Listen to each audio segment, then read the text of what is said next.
Do you ever wonder how you can get instantly better at golf with a few quick tips, both for your technique and with your equipment? Today we're joined by Jig. How you doing, mate? Yeah, good. Good to see you. And you. So, guys, this is part of our kind of series and journey with yourself, Jig. Obviously, we won't go delve too much into it, but recovering from leukemia again, and obviously we wish you all the best with that. But I know you want to give people a few little tips back because we had some lovely feedback on the videos we've done so far. So guys, Jig's played to literally the highest level, played in the Open, had a hole-in-one in the Open, played in playoffs on the DP World Tour. Jig, we're going to go through the bag and we're going to have some tips both on what equipment people should be using, but also some tips just with your technique as well, because you don't always have to go out and spend a load of money to improve your golf. A lot of the time you can improve your technique before you start going and spending that money. So Jig, we'll start with the wedge, we'll work our way through the bag and I'll leave you to it. So basically, for this particular shot, I'm going to use my 58 degree, which is a Vokey Raw Wedgeworks L grind. So basically what L grind means is it's got a nice little bit of bounce here, but on the back edge we get some heel relief and we also get some toe relief. What bounce is that, Jig? This is actually, I think it's got 9. Yeah. And if you look, it's funny because if you look at through the bag, this is one of the things I'm really, really keen on people having. It's a variance of bouncers in their wedges. So you've got very similar grinds, but the bouncers are totally different. So looking at this, I imagine you're not a huge fan of opening the club face up with any of these clubs. That's what that club's for. Correct. And that's why you've got the F grind in these. So again, when we talk about the equipment side of it here, it's so important to understand what you're trying to do with each club. I know people who've gone and got wedges in all the same bounces, all the same grinds, and you wonder why you don't have a versatile short game. But I've also known people who've gone and just randomly picked an F grind, an M grind, an L grind because you want 3 different wedges, but that might not make sense if you want to play certain shots with the wedges. So that's something. And I think ultimately, let's be honest, like people want to be as consistent as they can, so why not keep your equipment as consistent as you can? And that's why for me, I do keep it really consistent. The only one that is sort of the feel wedge and the creative wedge is why it's slightly different, like I say, with the bounce and the relief in the toe and the heel. And I guess that's the one you'll practice more with. Yeah, this is one that I practice more with. So here we've typically got what I would call quite a difficult shot really, because we're on, I mean the camera might not actually show the slope. It's not got your shoulders and head on that last bit. But there's no Bobby today, by the way, so Chris has stepped in.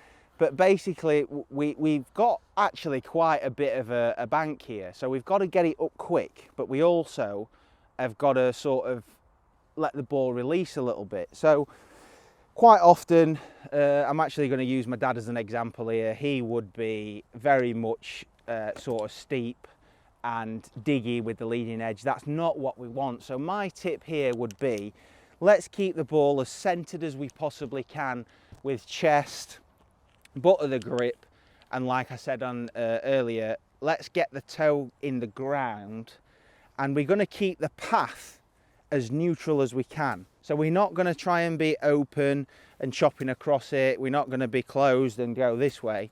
We're going to try and keep everything as centered as we can with the toe in the ground.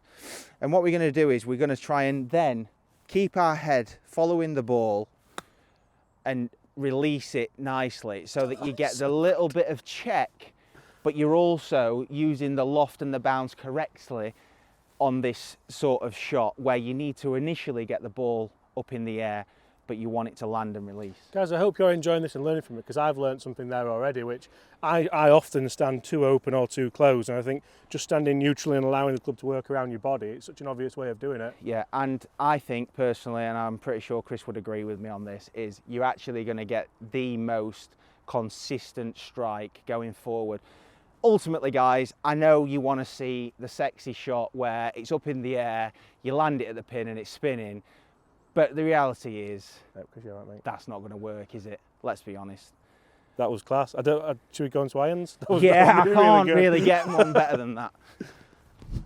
Right, Jig, so a fantastic chip there, and again some really nice tips. We're going to talk irons now, because irons are something which a lot of people don't focus on enough, I think. I think people love going to the range and smashing driver, trying to improve distance, which we'll talk about in a couple of moments' time, and hopefully they spend some time around the chipping green. But irons are where we can really build that score, get some greens in regulation, get hitting them the right distance like you have this morning in the What's in the Bag videos.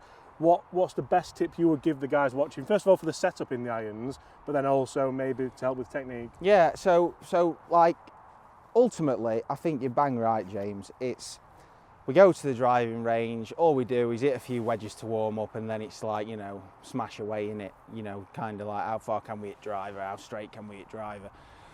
But really, the scoring aspect doesn't come from there, as we know from all the tour stats. So you need to kind of just work a little bit on your iron play. And I think I've mentioned this before, is I think personally shot shaping is the way to go. If you go to the driving range, start playing around with some different targets and different shot shapes.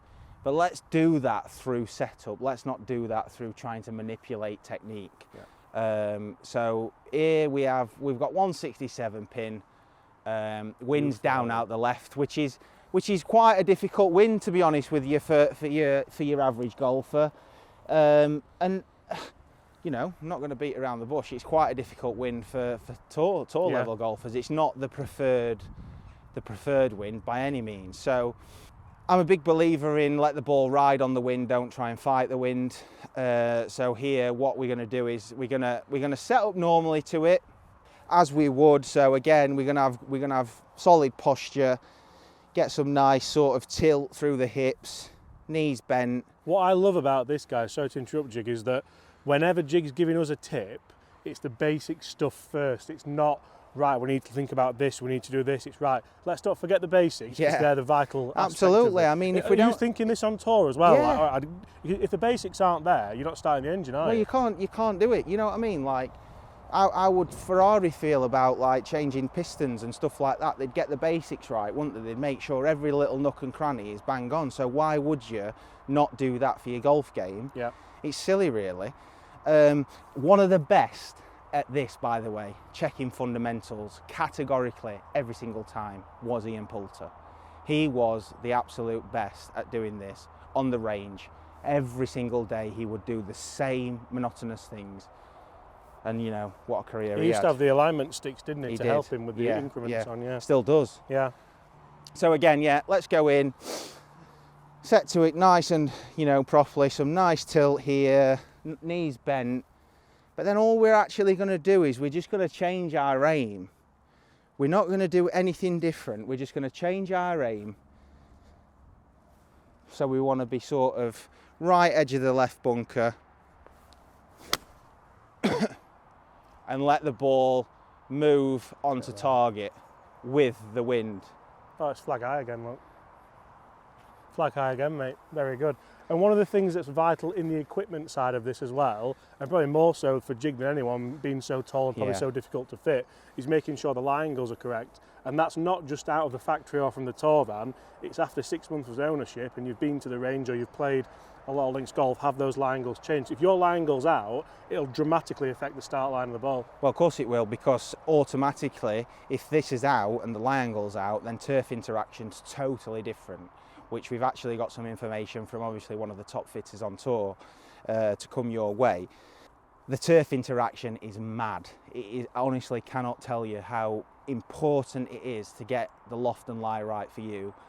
Please, please, please don't just spend a load of money on equipment without getting fitted, because it's just lost money. I'd say loft and lie is more important than the head makeup and the head design. Absolutely. Like say if you went 150 or 100, it's going to make a bit of difference. Lie angle's out, total different. Absolutely, 100%. Right. Should we talk driver? Or do you want to hit a draw? Yeah, let's... He's buzzing to a draw into the wind. Let's hit a draw. The most difficult shot in golf. Jigger's top tip for everyone at home watching, just to get that ball just feathering from right to left. So, again, ultimately, this would be not the time or place to try and hit a draw. We've got wind down out the left, we've got 167, we've got 8 iron, so we've got loft. Loft also makes it more difficult to shape right to left, in my opinion. So, but again, all we're going to do is actually, we're going to, again, so good posture, we're aiming straight, we're nice and neutral, we move the stance to then create a slightly different path.